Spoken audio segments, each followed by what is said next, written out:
Welcome into the Bite Me podcast, and really excited for today's show. Always good when we get a bunch of topics from some listeners, and always good when we have some follow-up topics that we didn't get to last week. And always good to have Caleb McCumber back with the gang here. Caleb, I want to get to a couple things with you, but let's set it up real quick for those who are new to the podcast. We really appreciate you joining us. Don't forget to subscribe to the podcast wherever you get your podcast. Don't forget to try, if you can, to subscribe on Podbean, where we host it, and we get a lot of questions, man. We get a lot of questions. Hey, I wanted to go back and listen to blah blah blah. They're all on Podbean, every single one we've ever done. But you can subscribe wherever you get a podcast, iTunes, Spotify, etc. And the Bite Me group page, very important, especially right now, as we're a couple of months, a little over 2 months away from actually, I don't know, well, somewhere in there from the feeding frenzy. Tagged on the top is where you can RSVP. I don't know. I need to get an update from Gene and Roy Crush, but tagged on the top, pinned on the top is where you can RSVP. First 200 people, we got your meal covered. Also pinned on the top is the raffle tickets for a brand new 2026 Freedom Patriot boat. I was over chatting with Chet Moore-Pooty from Freedom this weekend because I got my boat in for the 10-hour checkup, and he's so excited about it. And we're going to raffle off another one of those, and also the link for the hotel, and that's going to be September 20th. So find all that out. I won't bore you with too much of that until we get a little closer. But let's get going here. First of all, Caleb, we never got the Honduras update. Was it definitely Honduras that you went to? Pretty sure. That's what your passport says? Well, I was riding in a van, and the dude told me, over there's the real Honduras. You don't want to go there. He said, we were in Roatan. It's an island, I presume. That's a good place. I haven't been there. He pretty much told us that this whole island's owned by North Americans, so you can hang out here, but don't go to actual Honduras. Terrible idea. It's not what you want to do. Yeah. We got the monkeys didn't swim. I thought you'd swim with some monkeys. I always make it bigger in my mind. I figure some people be leading some jaguars or leopards or whatever them things are around on the beach, and there'd be monkeys in the tree. Now they got a cage full of monkeys for $15 from the Gringo. You can go in there and give it a sunflower seed. Did you fish? The big cat wasn't friendly at all. I don't think. Yeah. We didn't confirm. It might have just been doing like the kitten, like playful thing to me. Yeah. I didn't test it. I didn't go fish. I did go dive in a bit and looked at the little colorful fishes, and that was pretty cool. And yeah. Well, we're glad to have you back, because the only thing you missed was starting about an hour and 15 minutes late for various reasons, including me almost getting hacked and other stuff. But you missed a great discussion on kayaking, man. I know you feel bad about that. I went back and listened to the whole thing, and I'm gonna tell all you son of a guns right now, folks that are concerned, the people that are concerned about the status of me and Scott and Dean and the females in our lives.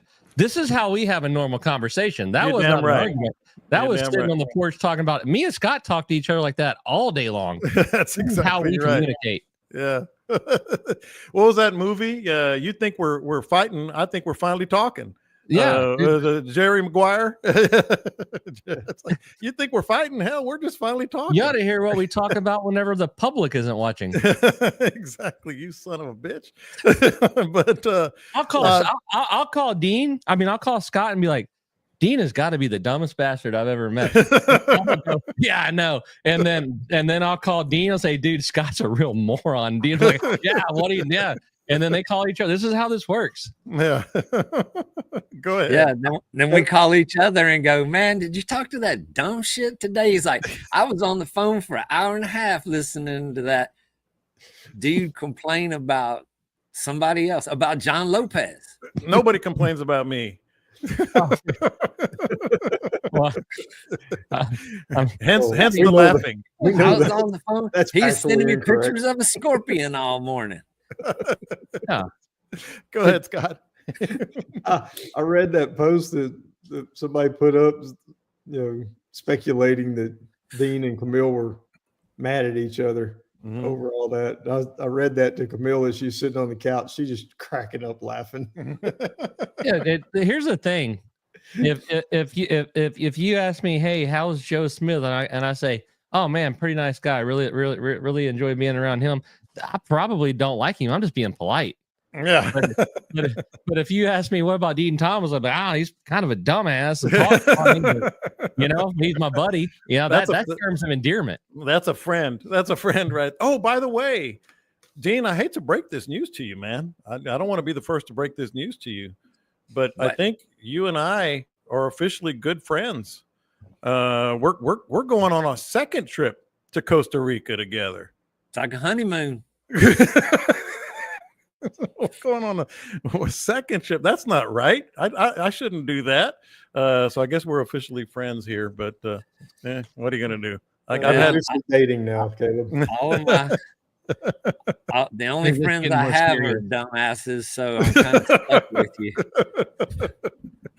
All right. So we have the topics I sent you guys that I'm sure you're looking at just now, except maybe Scott. He's a good soldier. But I had something else that came up. And this was a discussion that I actually got the idea from my wife. And I'm going to start with Scott here, just to get him going. I know Dean's and Caleb are going to have some thoughts on this. So we're driving back Sunday. Keep in mind, Saturday and Sunday, I think Saturday mainly, there were 3 tournaments going on.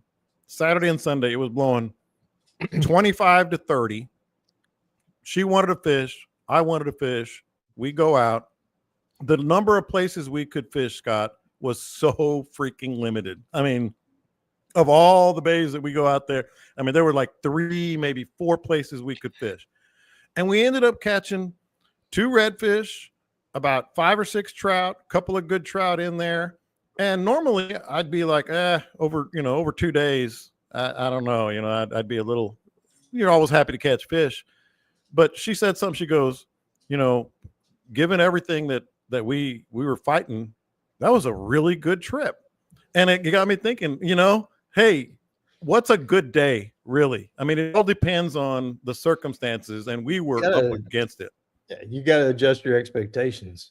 That's a common thing. Dean and I talk about it all the time. If you're going to go out and you want to fish on a holiday weekend on a Saturday, like my guys did, Dr. Baum and his son last weekend, and it was blowing 25 every day for 4 days through Memorial Day weekend. And they adjusted their expectations. They thought, if we see a couple schools, we'll be good. That's fine. And they would have been perfectly happy with that. Luckily, it turned out completely different from that, and we smoked them every day, all day. But their expectations were not that. Right. And so, you kind of adjust. She was as happy as she could be. Day's not going to be a banger. I mean, you can't, even when the conditions are right and there's nobody out there, you can't say that you're going to smoke them every time. It just doesn't happen. So let me tell you about adjusting expectations. Then there's Dean. So today, Dean was itching to get in. Well, look, here is the exact 100%. 180 degrees of those expectations. So Saturday, and John, you could have fished wherever you wanted, but you would have fished with 150 other people. Right. It's not, you could have, if it just been different. So today is Tuesday. I should have known that. Tuesday, great expectations. Tide's up good. Wind is moderate. I got the whole bay to myself. The most amazing expectations you could possibly imagine. And we caught less fish than you caught in 2 days. So I read across a meme the other day that said, hey, we need to lower our expectations here. No, lower. And they said, no, lower. No, you're getting close. There you go. Just a solid line of it. Yeah, there was so much about it, Dean. Like, who schedules 3 tournaments the same day? 3. And look, there's only so many Saturdays in a summer, and there's more than they can divide them into weekends. So it's just the way. That's every weekend in Port O'Connor. My God, every weekend. I bet you there's more than 3 because I knew of one I'd never heard of before going on. In fact, if my boat did something that anybody didn't like this weekend on the water out there, I just want to make it very clear. I was not in it, or I was not driving it, because I left it down there with the Turtle Box boys to fish their little tournament, and they went and did their thing. So Captain Caleb spent 0 time behind the wheel Thursday, Friday, or Saturday. It's a very recognizable boat, but it was not me if they did. That reminds me, Dean. Dean was with us. Was it Saturday? He started cutting off this dude or getting real close to him. Whoever the hell I want to in John's boat. And he goes, doesn't matter to me. They're going to be yelling at John. I run right through the crowd in John's boat, flipping the bird. I showed up to Louisiana one day and went and got in the tower boat, and I was backing into the ramp, and there's a bunch of like apartment, condo, hotel type things by the boat ramp there. And these dudes came out on the porch and started just cussing me. And I was like, I don't understand what's going on. And they listed out what things that I couldn't understand them, but they listed out things that I did in the last day or two. And I was like, I just got here last night. And apparently my partner had pissed some people off, and then I was in the boat. Well, so if you want to yell at me, I guess I'll have to take it. But it was Dean. It was Dean cutting people off and running over them and everything else. No, the other thing, back on the expectations thing, Caleb. I know you've been fighting the wind. Of course, you do it a lot in tournaments, but I'm talking about like just out trying to put some people on some fish and all that. It was kind of reassuring too. You always see things through your lens, but to see it through someone like my wife who hasn't fished but for 3 years, she's like, that was a great day, everything considered, and that's what they're talking about. Yeah, like Scott last week, I thought it was gonna be terrible. And on Sunday we really didn't even fish. It was like a sightseeing laying tracks trip, and we still probably caught 20, 25 fish. And then on Monday we probably caught 30 or 40, and then on Wednesday, shoot, if we didn't catch 70, we caught 100. And it shouldn't have been worth a damn. But if I'm being honest, I think that if everybody's laughing and having a good time and enjoying themselves, the fish doesn't really freaking matter that much. Yeah. You get right people out there. Yeah. And I do it to myself all the time. We fished Thursday, Friday down south, and like Dean said, man, the tide is a little bit lower than I would have wanted to be, but man, we had good sun. The wind always sucks down there, but it sucked less on Friday or Thursday and Friday. And dude, the fish were spooky. Really couldn't get them to eat, and like we were serious and trying to make content for Angler U and Turtle Box, and me and Owen were getting frustrated and pissed off at it. But if it was just me and Owen not trying to make content and just having a good time and laughing, I mean, honestly, you fish long. It's just like we talk about before. When the people get like super pissed about something that happens in the water, a boat does this, but that's just, in my opinion, that's just lack of experience on the water, because you get used to it. You get to where like, hey, this is part of it. It just is what it is. And having days where you only catch 2 reds and 5 trout, that is what it is too. And did you have fun doing all the other stuff? Did you, tell some dirty jokes and, talk about Trump and Elon fighting each other and get some laughs out of the day? You can get through that and get 57 text messages about how Dean is assaulting Camille, and every message I've gotten in the past 2 weeks has something to do with Dean breaking something. As long as Caleb gets him the number 55 Gordo plate, I got it on Saturday at the taqueria, his day is done, man. It doesn't matter what happened. He calls me up, and when he was like, man, dude, they got the same menu over in their Port Aransas at San Juan, because then he was fixing to drive across the ferry to come over here. An hour and a half wait. To get him the number 55.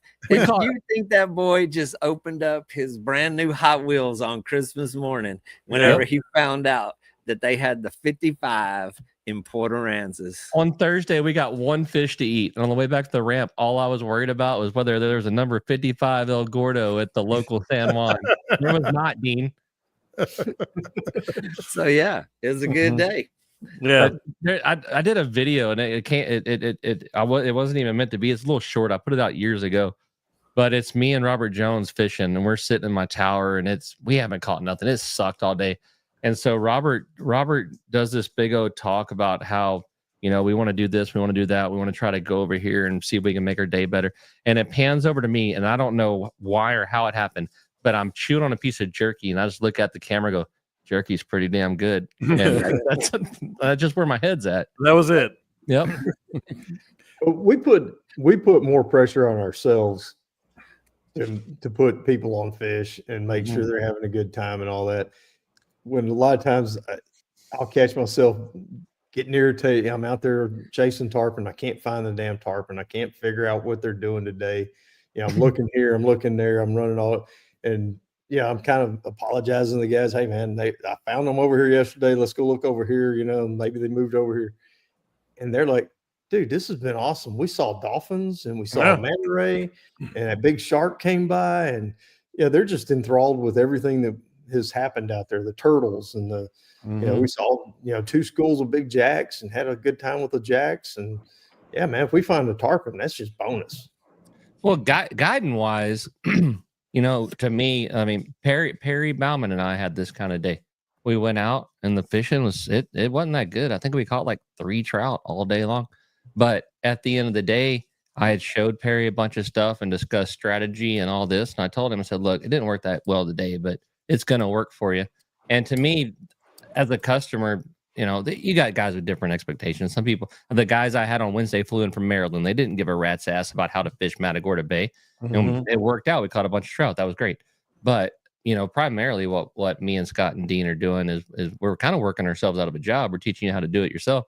And then it wasn't 2 or 3 weeks later, Perry went and tried it again and sent a picture of a big old trout. And man, Matagorda is great. And then yesterday I saw something about I'm moving my boat to Port O'Connor. Screw Matagorda. I saw that. Perry learned more about Matagorda than I really thought he was going to take in on one trip with me. Yeah. He's got a freedom too, I think. Yeah, I think he does. Go ahead, Scott. Yeah, he bought a freedom from, he's been a long time listener. He's been tied in with us forever. And good dude. Yeah, he's moving to Port O'Connor, and me and him are supposed to go out at some point here before too long. Let me lay down some tracks for him so he doesn't run into any, motor blocks or anything like that.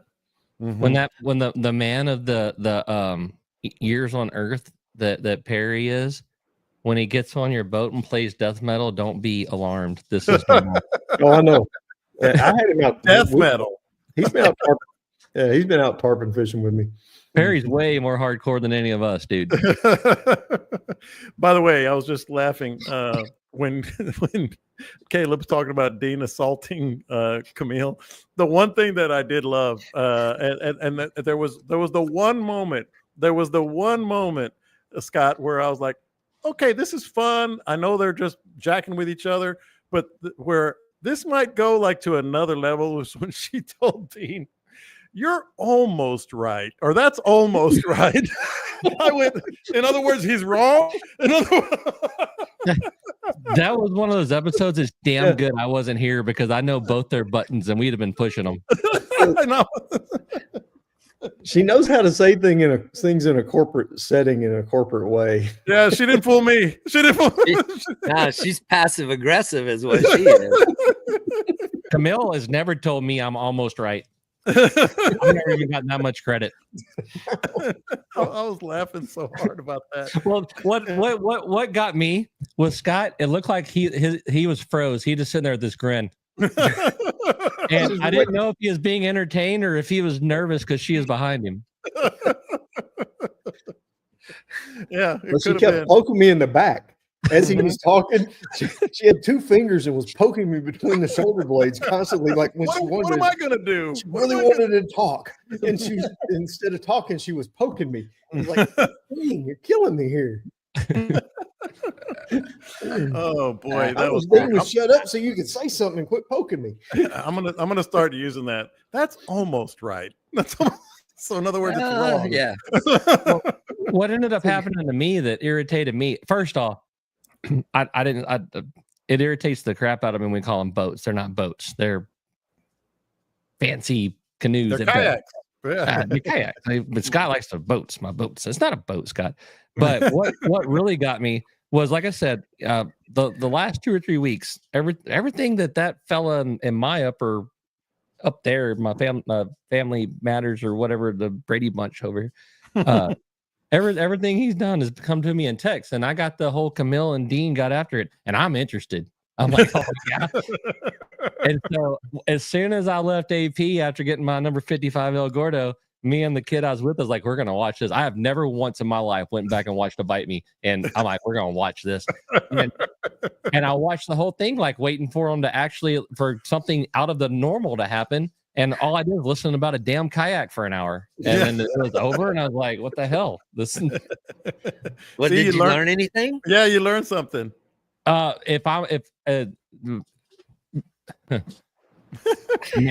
there's something I want to say, but I'm not. Long and skinny is what people prefer or should have.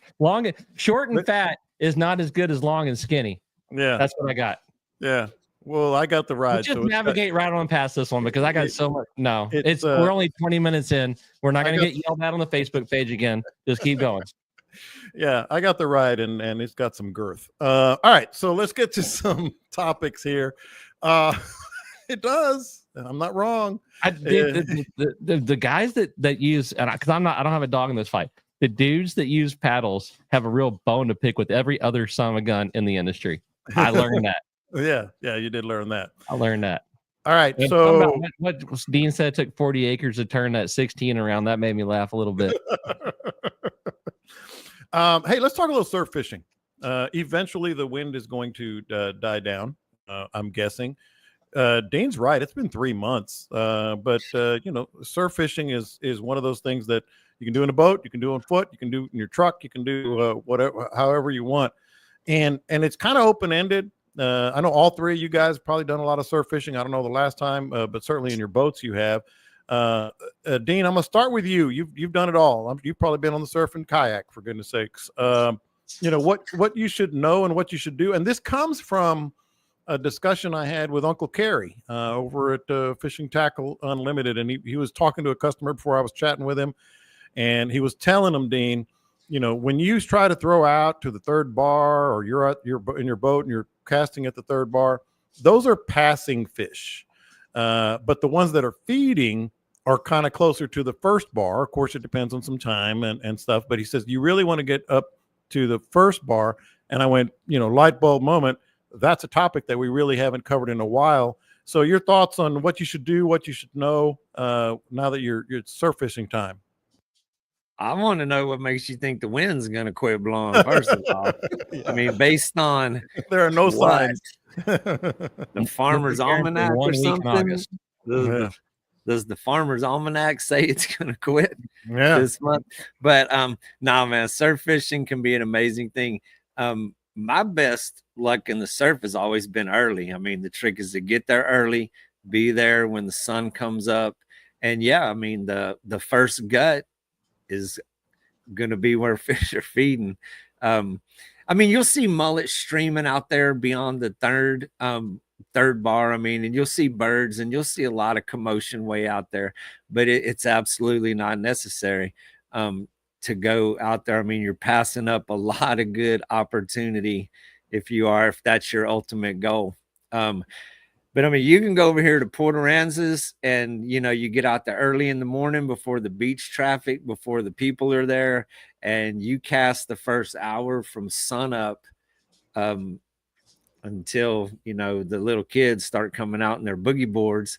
And that's always been the best. I mean, some amazing, beautiful speckled trout will be caught as soon as the conditions get right. And I mean, there's a lot of beach out there too, man. I mean, you can start in Port Aransas and you can go all the way to Port Mansfield and surf in different conditions and a lot of that. But I mean, I always did kind of the urban surf thing over here, just in Port Aransas, take the ferry across, be there in 30 minutes, fish an hour and see some really good stuff. But the wind, the conditions have been rough. There's a lot of seaweed this year too. So the seaweed coming in is kind of a pain in the ass, but the seaweed brings fish. It brings bait. It brings a lot of stuff. There's pros and cons to go with that. And then, heavy lures, spoons, things that'll kind of cast into the wind are going to help you in that situation also. Yeah, Scott, I'm interested in your thoughts on the passing fish, the traveling fish, I think is what Uncle Kerry called them, and versus the ones feeding. But the other part of it that I want you to get into, and Dean just touched on it a little bit, if conditions were great tomorrow, this is from the question I got regarding surf fishing. If the conditions were good, what are you packing and what are you doing? Mirrodines, soft plastics, and spoons. Yeah, can't hardly go wrong with that. Personally, though, I'm going to throw a topwater. I'm going to get out there and throw me a little Spook Junior, or some kind of a small topwater, most likely, because I'm going to throw it up there parallel to the walking into the first gut, and that's going to be right at daylight until the sun gets up. Just probably an hour after the sunrise, and then that's when you start moving to the second gut. If you can find you a spot where there's a washout between the first and second gut, I set up on one of those last year and had a blast. Fish were up there real tight. They were in 8 to 10 inches of water right at daylight, and you could see them zooming back and forth, chasing little small finger mullet and mud minnows or whatever they were after up there. As soon as that sun creeped over the horizon, though, they went into that cut gut between the two. It was a long angular gut that traveled from the first one to the second one, and they started working the hell out of that. It was maybe knee deep or so. And the higher the sun gets, the further out they go. And what Carrie's talking about is once the sun is up, that's when you're standing on the second bar, chunking out to the third gut. The fish have moved further out there, and they're traveling up and down. They'll run parallel to the beach, and they're just going to be on the move. And you can see it. You got a whole line of waders. You'll see the guy at the far end get hit. The next guy gets hit. The next guy gets hit. It's just, it travels down the beach. So when you see that happening, be ready. Don't be screwing around with your tackle, and get your turn in there, because that school's going to keep passing, going right on by you. Generally, you get one, maybe two fish out of that, and they keep going. The depth of these guts is also a big difference between way down there on South Padre towards the Mansfield jetties on up to Corpus. That first gut's a lot deeper. Where I am, the first gut's not quite as deep. You get up to Galveston, some days you got to pass by that first gut because it's just, a few inches deep, and there's really not any life in it. You might get to the second gut before you start casting. So you just got to kind of play that by where you are and what the depth of the water is. Caleb, how much are you doing? Because that's one of the things I always let slip through the cracks. If I'm going off through the jetties, I generally am taking my kingfish stuff if it's that flat, What are you doing? I said, I got dog, man. The dog's going crazy. He was on mute. Yeah, I'm He's sitting looking at the ceiling and his mouth's moving. I had no idea what was going on. No, this is my pondering pose. If the first gut don't have any water in it, wouldn't the second gut be the first gut? Probably true. Okay. Probably true. Yeah. That's existential right there. Very much so. I wandered into line cutters down in West Columbia the other day, and turns out that's where a lot of the fans of the show hang out at. And they had been surf fishing, and they said what these guys said, that about when that sun got about, I call it 4 fingers, but an hour, like 4 fingers is an hour. Up the surf fishing just absolutely turned off. I don't fish the first gut or the second gut. I'm in the boat out there fishing the passing by schools, except mine are 25 pounds. And that's the other thing. Sherman was talking about. It just depends on what you're targeting and what species you're after. And see, that's another thing worth talking about. I prefer 9:30 in the morning to 4 in the afternoon for those guys out there. But it's a totally different surf fishing. Explain those guys and take us through it. Well, though, it's kind of the same you are talking about. It's the passing schools, but they're, it's schools of jacks and bull reds and heck, kingfish and stuff. If you later in the year, if you get lucky, even though I did see the shrimpers were up against the beach right before Memorial Day. Scott's typing like the wind over there on something. The shrimpers are up, so there might have been some big fish up. Scott's throwing me off because he's answering a texter, I'm sure. Yeah, I don't know. But no, you know, those fish, they're up there in those guts early in the morning. But the ones that I'm looking for, they don't seem to want to come up real good until mid morning, you know, and on. But it's the same idea. It's schools just coming down. They're usually on the outside of the pogey line or maybe in it. But you can see them coming just the same. You can see the little blow ups and all that going on. Plastics and jig heads, half-ounce jig heads, quarter-ounce jig heads. Halves are really my go-to. In fact, you know, people associate heavy jig heads with deep water, but I was throwing half-ounce jig heads in a foot and a half of water this weekend. The How heavier, come? well, the heavier jig head counters the wind, and I can cast it further, right? And so when you are talking about those schools coming past you, if you can't get the angle on them, if they're outrunning you to the angle you're trying to intercept them on, or they're just that flat out running, you can get out there further to them, right? And the wind doesn't catch it and move it to mess up your cast as much. And then once your lure gets in the water, whenever the wind starts blowing that little bow in your line, it doesn't affect the lure as much. But you know, I mean, to me, I guess what I've done a lot of with customers is we'll get out early in the morning and we'll roll that first or second go with top waters, like Scott was saying, just troll it. And then as the sun starts getting up and the activity starts getting better in deeper water, then we just move out to the deeper water. Heavy spoon. I mean, heavy spoons is kind of the same idea. You can get them out further. The wind affects them less. I just don't. I'm not responsible enough to own spoons, so I don't throw them. Okay, so Dean, this one is from a discussion we had. I don't know if it was at the Flatsworthy event or not. By the way, George on the board said, did they say whether they were having any luck buying back the oyster licenses when we went to the Flatsworthy dinner? I didn't hear that particular discussion, so let's start there. No, the only thing I heard was bighorn sheep are being transplanted in the Trans-Pecos region. Yeah. So if you want to, I learned a lot about bighorn sheep, but I'm not sure about the oysters. And then Dean and I spent a lot of time looking at each other going, huh? Yeah. How's that here?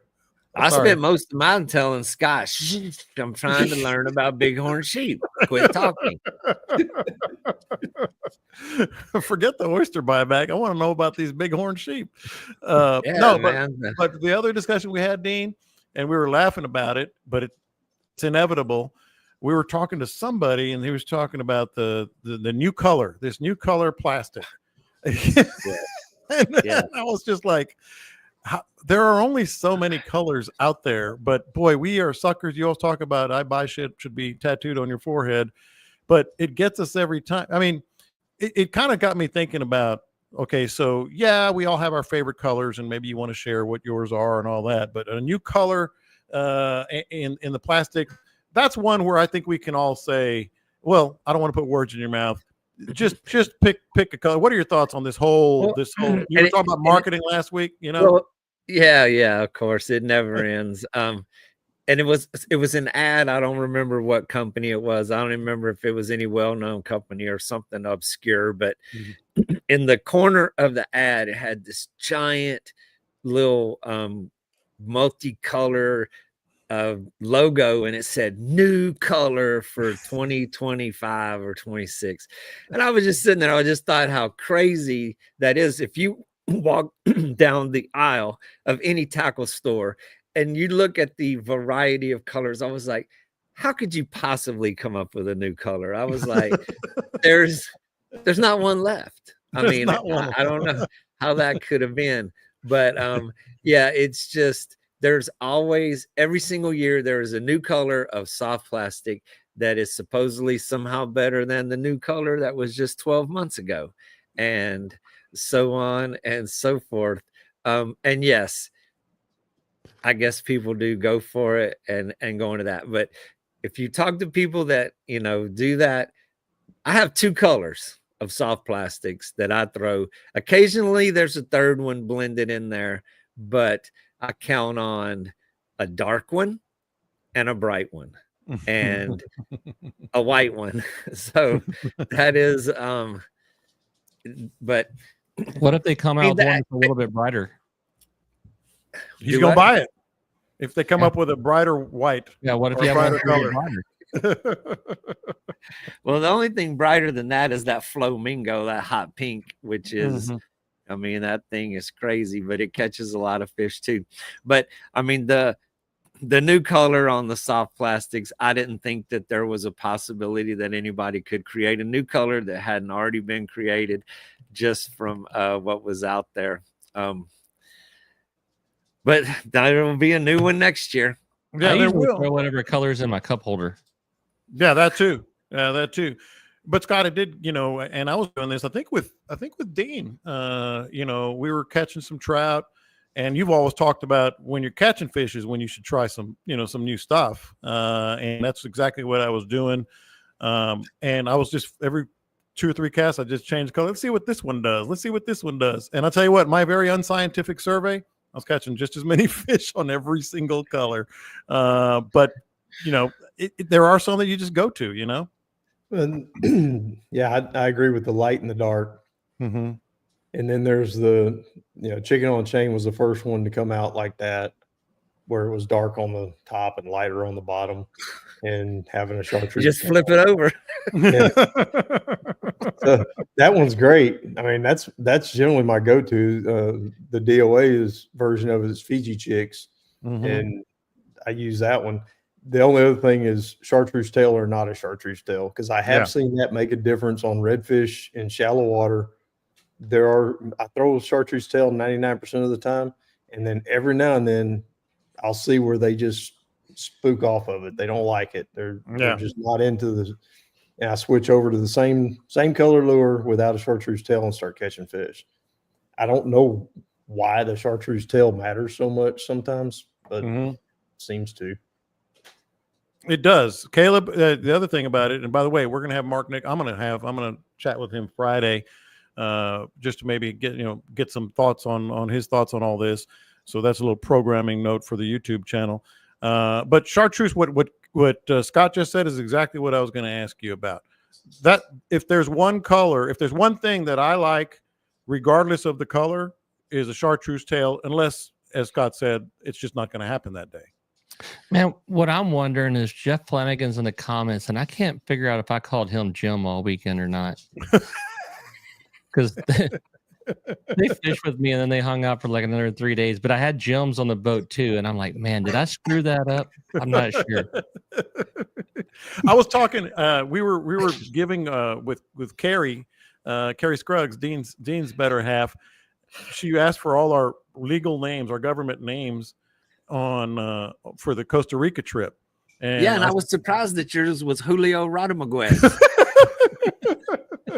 Legally, yes. I was shocked.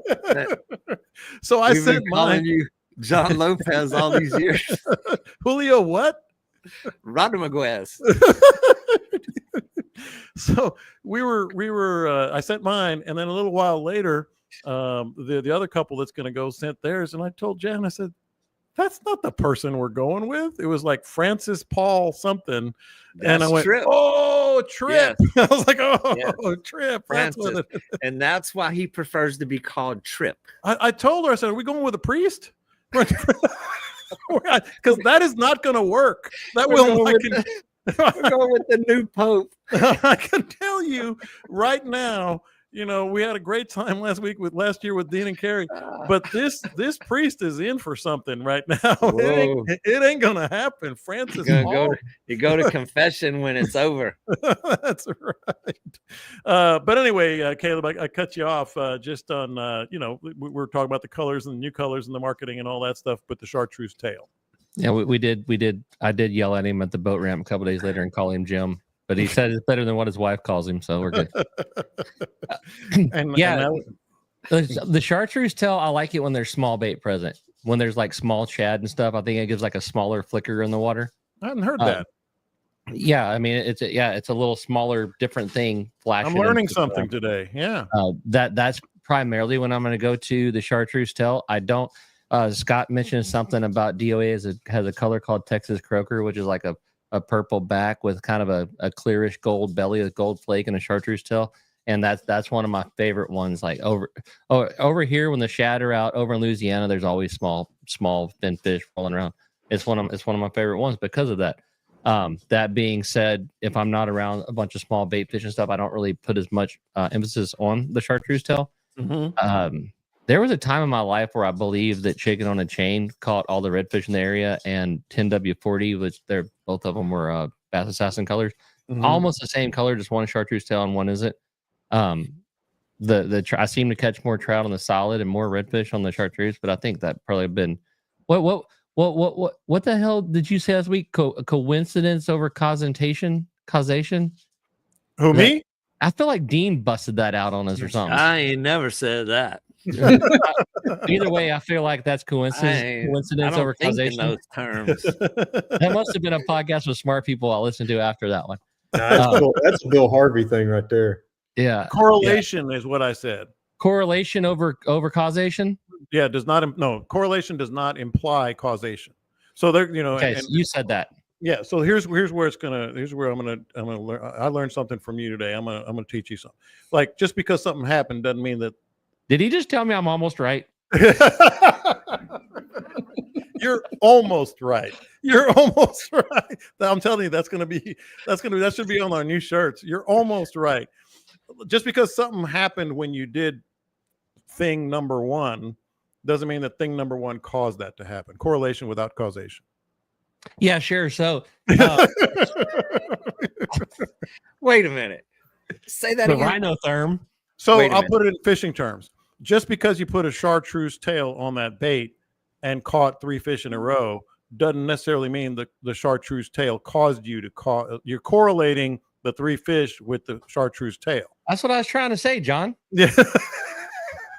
So what caused it then? Well, then you can do a beta test and try. Ain't nobody trying to fish for no beta. They whoop up like that when you put a mirror in front of them. Yeah, if they travel in schools, they kill each other. That's why you got to keep them in a ping pong ball. Yeah, you would do the beta test without a chartreuse tail, see if you can catch 3. Do like a flow chart. Yeah, pretty much. If then thing. Yeah. The x-axis and the y-axis. The bells. There's bells in these charts. We know that. I can tell you what. If I catch 3 in a row with a chartreuse tail, I'm gonna keep throwing it some more. Yeah, when you're talking about switching lures, like, dude, fishermen are kings of if it's broke, like, don't fix the broke thing. What? That's like something I said when we first started this podcast. One of the questions was, changing colors and how important color. And when you run into somebody, and I had been in the sales rep business, I ran into it all the time. Well, we all only carry this one because this is the only one that catches fish. Right. Well, what else have you thrown? Well, we don't throw anything else because this one catches fish. See, that's right there, Caleb. That what Scott just said is correlation without causation. Right? Yeah. Is that good or bad? Because it makes sense to me. Paddles when there's little fishes out there. If you're catching fish, it's good. It's just kind of like Schrodinger's cat. Yeah, that's right. Oh boy! Hey, we got to get into a little bit of snapper fishing, man. It started last weekend or a little over a week now, but people are trying to go snag some red snapper. Scott, I'm going to start with you here because I know you're going to maybe do some of that. But I had a question, and this was another one that I had with Uncle Kerry. He was talking about this. Is it called slow pitch jigging? Have you seen that?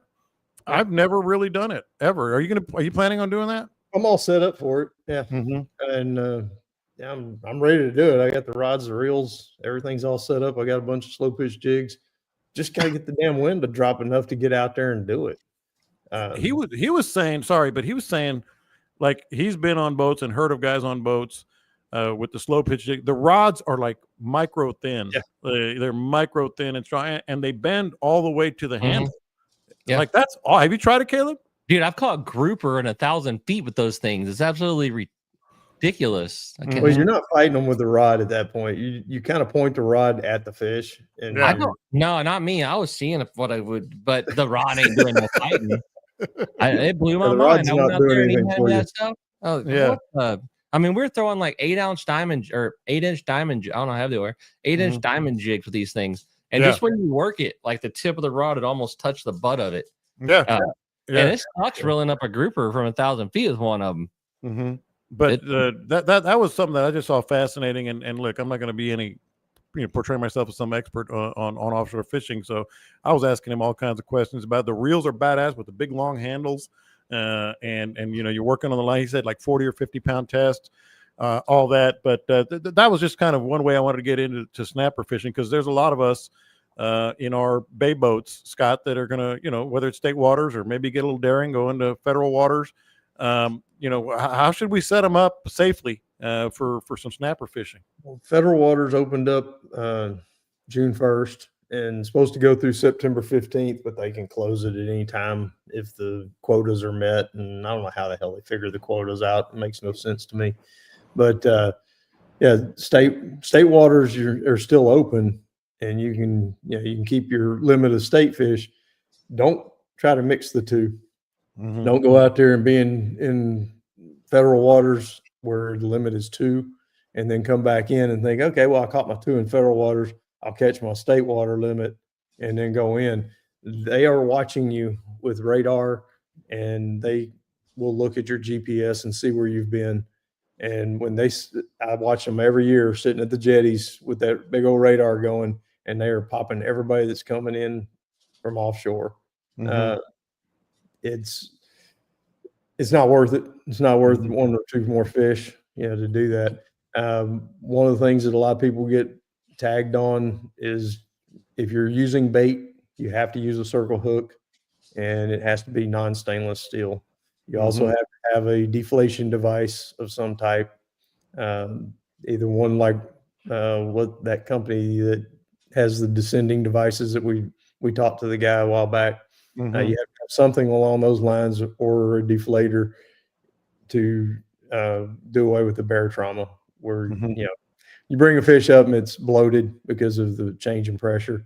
You have to have a way to put it back down in the water column so that it can survive. Those are 2 laws that get broken on a regular. The circle hook thing and not having a deflation device, and also going into federal waters and catching your 2 fish and then coming into state waters. I hear people talk about it all the time. So you can't do that whenever federal and state's open? Nope.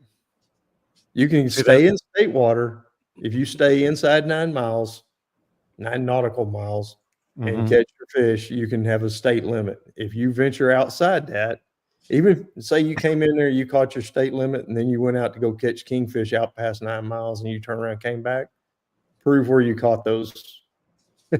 Damn. That seems difficult. Hey, So Dean, the whole thing is just stick with the federal limit no matter where you're going. I mean, it's so that's 2 instead of 3. Yeah. Hey, Dean, you reckon if you ain't got a deflating device and you promised the game warden that you'd suck the air out of his butt, you'd get by? No. Nah, because they The asked worst me part is day, he had to think about that. Yeah, he paused for a second. Well, one day they asked me if I had a whistle on my boat, and I went, and they didn't think that was funny either. Scott did it and didn't get a ticket. Yeah, I had one stop me in Louisiana, and he said, "How loud can you whistle?" I said, "Pretty loud." He said, "Show me." I whistled as loud as I could, and he said, "That good enough?" Oh wow, that was toasty. No, he was also a listener of the show, so yeah, he's a homie. We got lucky. He was a homie. They didn't think that was funny, so I mean, I don't see how sucking a redfish butt is gonna pass either. Every year, though. Go ahead, Dean. So why can't a knife be a deflation device? No, it don't let air out. It just pours out in your skin. No. The answer apparently is no. No. So it gotta be something holler. It's a hollow needle, and you put it in, and it allows the air to escape without damaging the fish like a knife would. Yeah, you ain't filleting the son of a bitch. Jason Statham went fishing with us today. So Dean, when was the last time you went snapper fishing? That was about 2 summers ago. Okay, so that's what I was going to ask you. You know, I'm assuming you went out in your boat, or did you go with somebody else? No, I went out. It was I got a kid that my son went to school with, and he's captain over there at the Dolphin Docks. I went out with him. Yeah, because my other point is, you know, there are guys like us that, you know, try to get out there, even if it's just state waters. You know, Scott covered a lot of the technical aspect of the fish, but what are you doing? I mean, you got to be extra careful out there. Man, they have turned that simple snapper fishing into the most complicated He's not leaving thing this. that it's just. Even I think it may have been 2 or 3 years ago. I don't remember what it was, where they reached their quota in like 3 days and they closed the season. Oh man, it caused nothing but uproar. And then somehow magically 1 week later they decided to reopen the season. The quota changed, and every year it's different, and it can be quite complicated. Now you got to have a needle, and you got to have something to lower them down there to let their air out. I mean, it's become quite regulated. But if you don't do that, you're just killing the fish one after another. I mean, I've been out there and seen it so many times where a boat is reeling up undersized fish one after another, and just turning them loose, and they're bloated up, and they just float until they get eaten by something. Sharks tear it up, man. You got a try. I've seen it on the party boats where they just I've seen some horrible things take place out there that when nobody's looking, they don't always go by the rules. But there's not a lot of faith in the regulators of the snapper industry. There's a lot of it's just there's no love for the people that make those rules, and the fishery in our side of the Gulf compared to the other side of the Gulf, the Florida, so much controversy, so much argument about where those fish live. Do they migrate back and forth? What the population of snapper actually is in the Gulf? Why is it so regulated? It's very controversial. Well, so let's get back to the other thing that we haven't covered here, because I want to make sure and cover everything. How do you do it? How do you set up your boat when you're normally, you know, because these boats go out there. We see it all the time. Hell, I've seen John boats, you know, out there. Kayla, I'll start with you.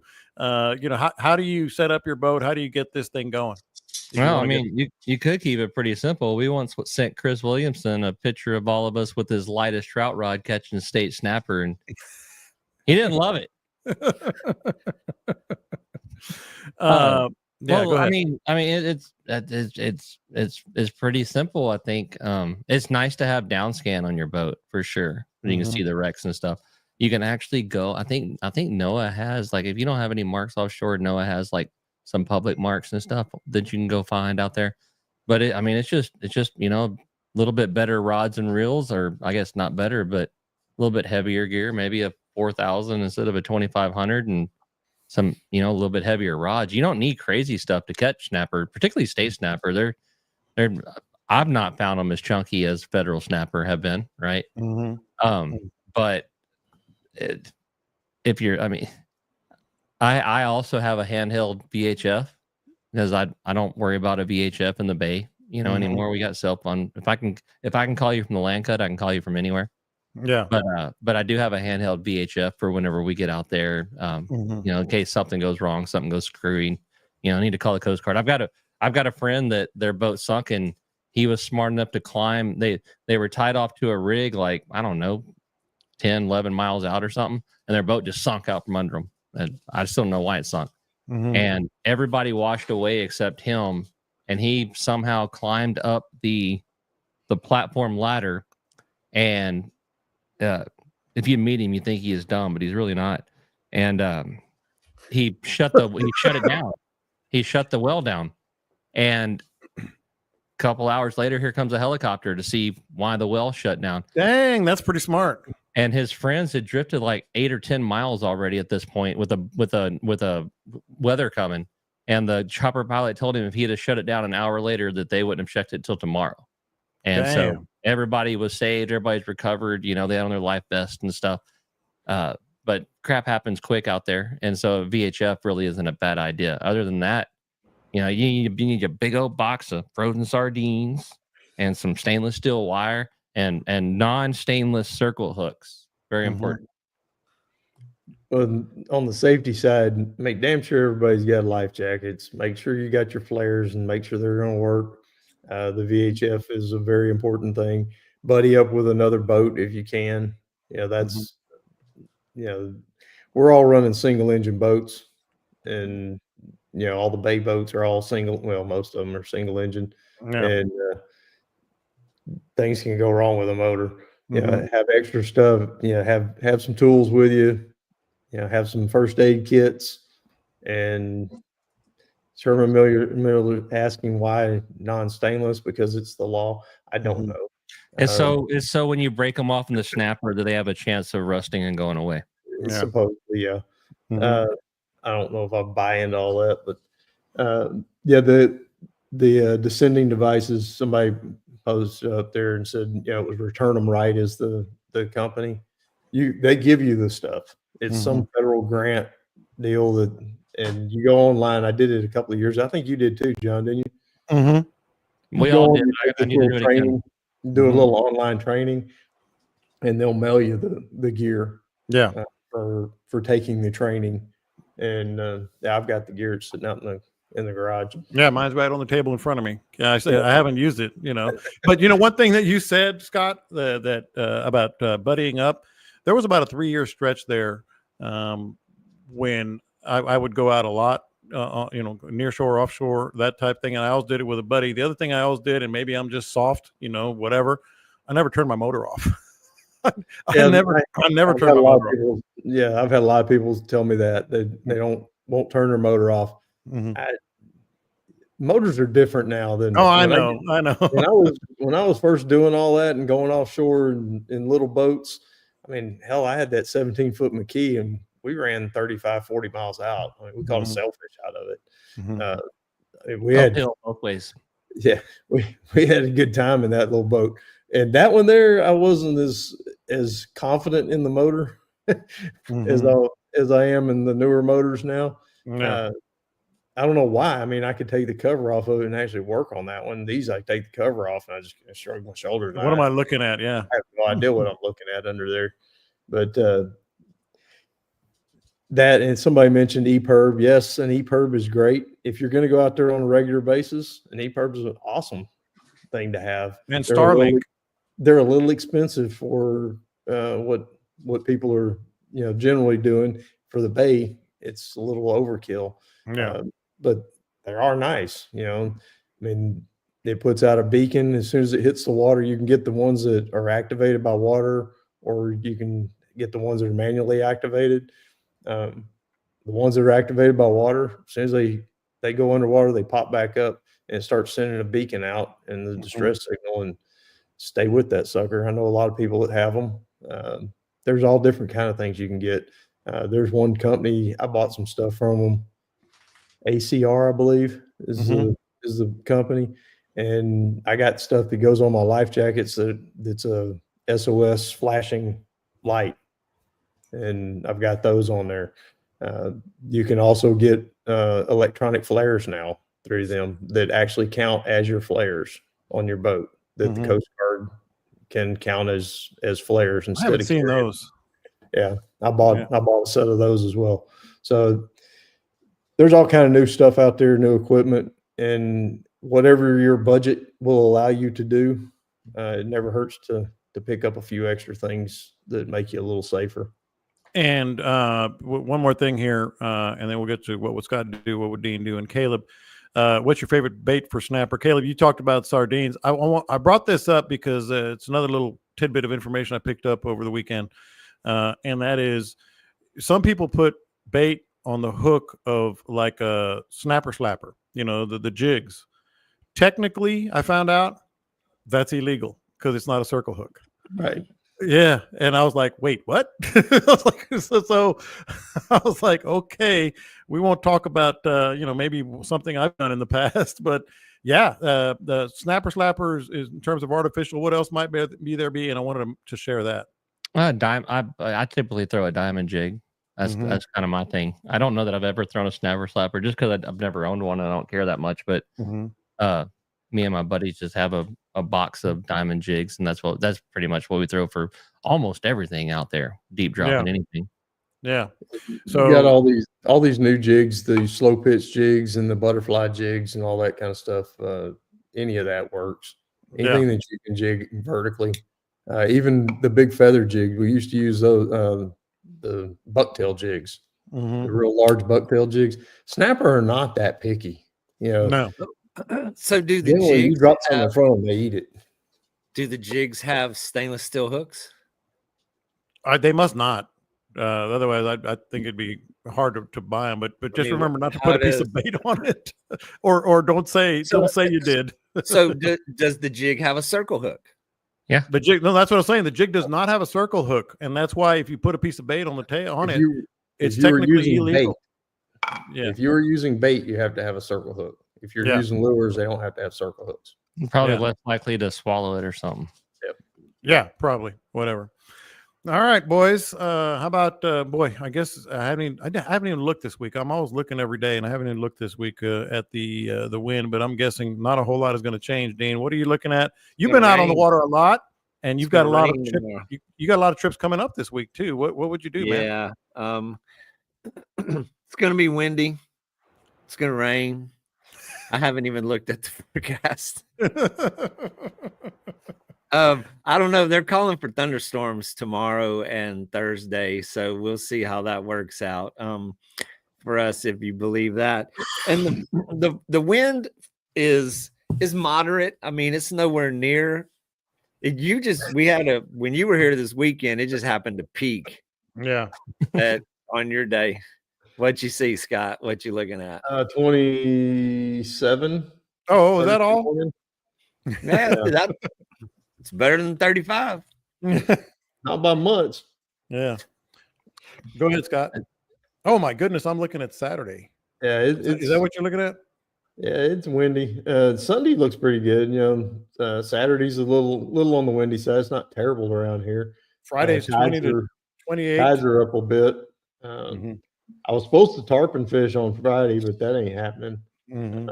It's 4.5 to 5 foot seas at 6 seconds. Ouch. I ain't doing that. I'm supposed to be poling Thursday, and it's 27 and rain.